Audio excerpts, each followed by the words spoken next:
Welcome. You're likely here because you want to make smart investment decisions. And let's be honest, the amount of financial info out there, it can feel like a lot. It really can. So today, we're cutting through some of that noise. We're diving deep into a pretty important recent memo on credit.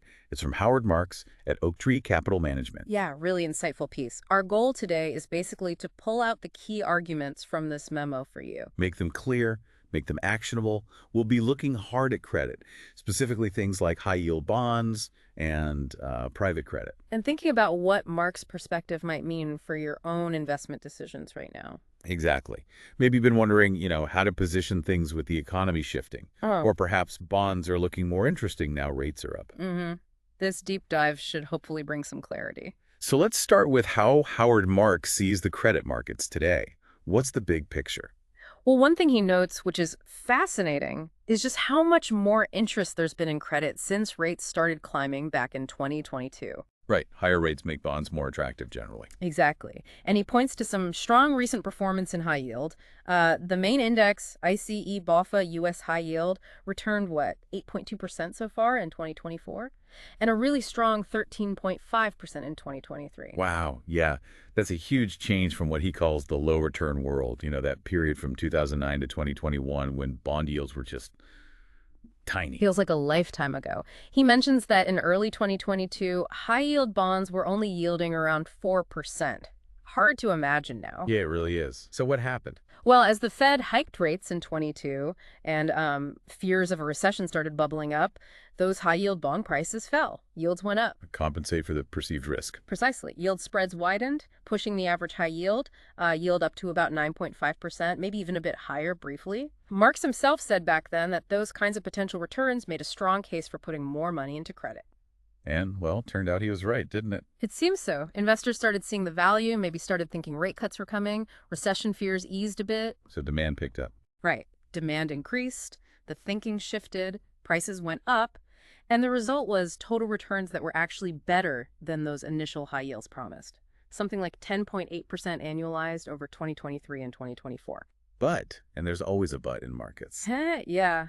Marks points out higher prices mean lower future returns, right? So that average high-yield bond yield, it's now sitting just above 7%. Okay, so down quite a bit from that 9.5% peak. Considerably, partly because prices rose, and partly because the base interest rate expectations have come down about 100 basis points. So the big question for you, the listener, is whether 7-ish% is still attractive. And that gets us into understanding yield spreads, doesn't it? It really does. It's key. Okay, so let's unpack that. Yield spread, what is it? Simply. Think of it as extra pay for taking extra risk. It's the difference in yield between, say, a high-yield bond and a much safer bond, like a U.S. Treasury of the same maturity. Sometimes called credit spread or risk premium. Exactly. And understanding it is vital because it tells you how much extra juice you're getting for potentially lending to a riskier company. Marks uses an analogy, right? Yeah. Like insurance. Yeah, it's a good one. It's like an insurance premium. The higher the perceived risk of default, the wider the spread, meaning the more compensation investors demand. And these spreads aren't fixed. They move around. Constantly. Marks emphasizes they're driven by actual default trends, but also, maybe even more so, by investor psychology, that fear gauge idea. So when people are worried, spreads widen. Yep. And when things feel calmer, they tend to narrow. But crucially, as Marks points out, the spread reflects what investors think might happen with defaults, not necessarily what will happen. Okay. Which brings us right to the core issue for investment decisions today. Are today's spreads enough? That's the million-dollar question. Marks notes they're around 290 basis points currently. And his historical normal range was, 350 to 550? He even says maybe it's higher now, 400 to 600? Right. So 290, that sounds kind of tight, doesn't it? Raises a flag immediately. It does.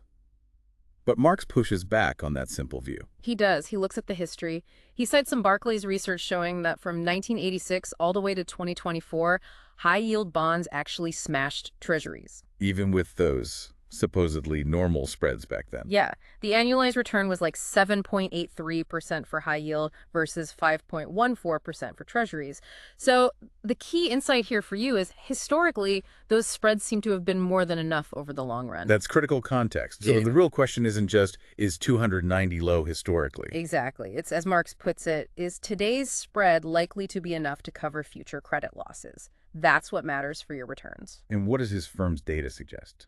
Well, Oaktree's own experience over nearly 40 years shows an average default rate of 3.5%. Now, if you assume about a two-thirds loss when a default happens, Okay. that translates to roughly 230 basis points in annual credit losses on average. So compare 230 basis points of average historical loss to the current spread of around 290. It suggests that, yeah, based purely on past averages, today's spread might just cover it. It seems adequate on that basis. Okay, but we know averages can hide things, right?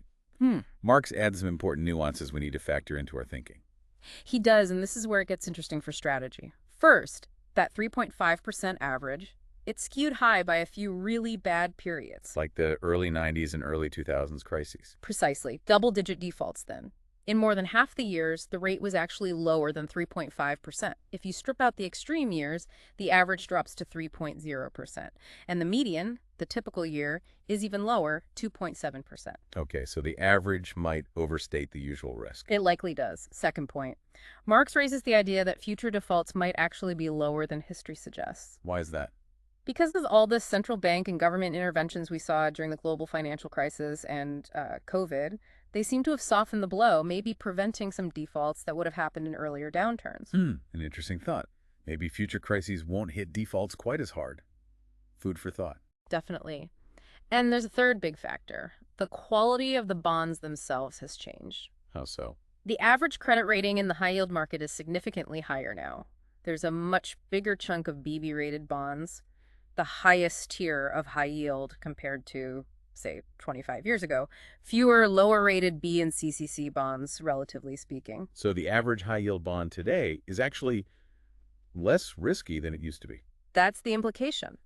And Marks points to Barclays again, suggesting that because of this improved quality, today's spread might actually offer more compensation per unit of actual credit risk than it did back in 2007, even though the spread itself was narrow then, too. Wow, okay, that really flips the script on the spreads are too tight narrative. That's something important for you to consider. It certainly challenges the initial reaction, and one last point he makes is about active management. Right, choosing the specific bonds. Yeah. Skilled managers aren't just buying the average. They aim to pick issuers less likely to default and recover more if they do. So, if the average spread was historically adequate, maybe for a good manager, it's actually quite attractive. So putting it all together, Yeah. the worry about narrow spreads might be a bit overblown. And he talks about spread widening being temporary too, right? Exactly. He compares it to stock market drops. Spreads widen, bond prices fall temporarily. But unlike stocks, with bonds, you keep getting those coupon payments, hopefully higher ones, if spreads widen and the bond eventually matures at par, assuming no default. It's that contractual return element. Yes, and he uses a powerful example. Investing right at the worst time in terms of spreads, June 2007. Spreads were at an all-time low, just 241 basis points, right before the GFC hit. Ouch. What happened then? Well, unsurprisingly, the first year was rough. High yield underperformed safe assets. But here's the kicker for your long-term strategy. Over 5, 10, even 15 years after that point, high yield bonds still outperformed treasuries and the aggregate bond index, despite buying at the absolute low point for spreads, heading into a massive crisis. That really underlines the power of the coupon, that income stream, helping to offset price swings. A key point if you're investing for income. Absolutely. And it leads to Marks's crucial takeaway for your decisions. You can't spend the spread. What matters is the return. Right. Spreads need to cover losses, obviously, but it's the total return, the yield, plus any price change that grows your capital. Precisely. And a big part of that is the bond's nature. If the company pays its interest and principal, you get that initial yield to maturity you signed up for, no matter what prices did in between. He even briefly touches on reinvestment risk, or rather the reinvestment opportunity when rates rise. Yeah, that third component, interest on interest. Often overlooked, but it can really add up, especially if you can reinvest coupons at higher rates when prices dip. Okay, that covers public high yield pretty well. Yeah. But Marks also spent time on private credit. What are the key points there for investors thinking about that space? He gives a balanced look, which is helpful. The pros, generally higher yields than similar public debt, compensating you for locking up your money. Because it's illiquid. Right. And also, private credit funds often use leverage, which can boost returns, though also risk. That's less common in public funds. Okay, but the downsides, what should you be aware of? They're significant. Number one is that illiquidity. There's no daily market. You can't just sell easily if you need the cash. Big commitment. And no daily pricing either. Exactly. No mark to market. Valuations are based on manager estimates, usually quarterly. This smooths out reported volatility, which some like, but But it might not reflect reality. that's the concern Marks raises. Does it mask underlying problems? Could managers delay recognizing issues to keep reported values high? Plus, fees are typically higher, often with performance fees too. So the key insight for you, considering private credit, seems to be higher potential yield, yes, but you trade away liquidity and transparency. It requires real long-term focus and manager trust. Absolutely. That lack of mark to market is a double-edged sword. Less volatility on paper, maybe, but potentially less realistic evaluations too. And Marx also mentioned timing, didn't he? The relative youth of this market in its current form. Yeah, a crucial point for assessing risk. Private credit really boomed after the GFC, filling a void left by banks. So it's mostly existed during a long period without a major prolonged recession. What he called the tide has never gone out on private credit. Exactly. We haven't really seen how it holds up under severe, sustained stress. That's a big unknown for investors. Definitely something to keep in the back of your mind when looking at long-term allocations. It's not fully battle-tested. Correct. He also worries that some managers, in the rush to deploy all the capital flowing in, might have gotten a bit lax on lending standards, not demanding enough protection. Which could bite if the economy really turns down. Could do. Though, on the plus side, he doesn't think private credit is a systemic risk, like banks were before the GFC. Less leverage overall, less interconnected. So his overall take on private credit for investors. Cautious optimism, maybe? I'd say cautious consideration. He seems to think the extra return premium is roughly fair compensation for the illiquidity and complexity. Not a screaming bargain, but maybe a reasonable trade-off. Something like that. He suggests a mix of public and private credit could make sense for many investors. Get some higher yield potential from private, keep liquidity with public. Okay, that makes sense. Now, stepping back, how does credit, both public and private, look compared to, say, stocks right now? Where does Mark see the relative value for allocation decisions? Well, he paints a less rosy picture for equities based on current PE ratios. Valuations look stretched. Yeah.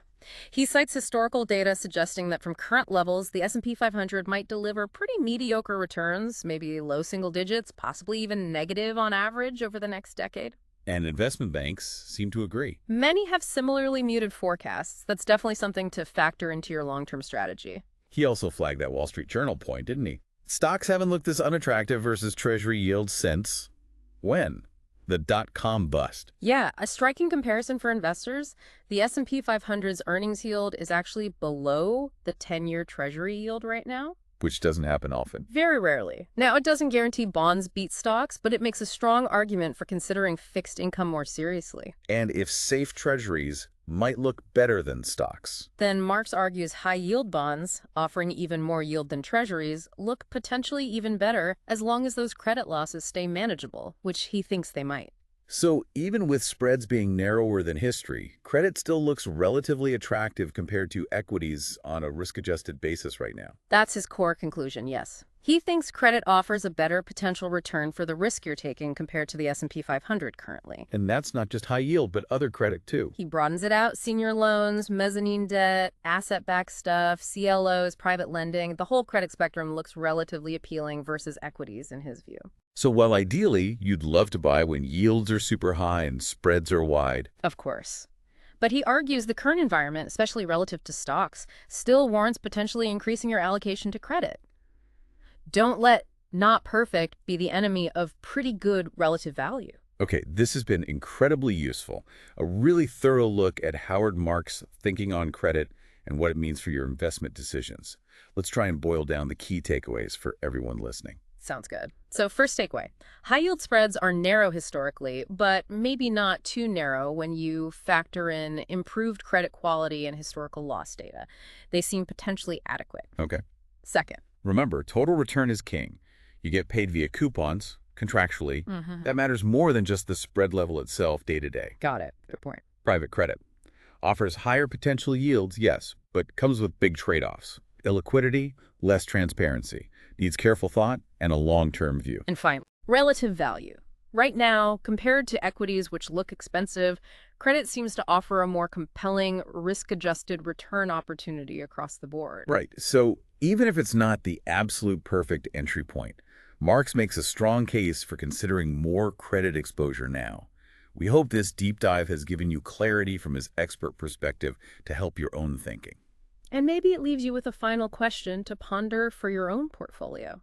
Given everything we've discussed, the narrow spreads, the changing quality, the private credit complexities, the comparison to equities, what specific signals or factors will you be watching most closely to guide your investment strategy from here? That's the critical next step, applying these insights. With this perspective from Howard Marks, hopefully you feel better equipped to navigate the road ahead. Thanks for joining us on this deep dive.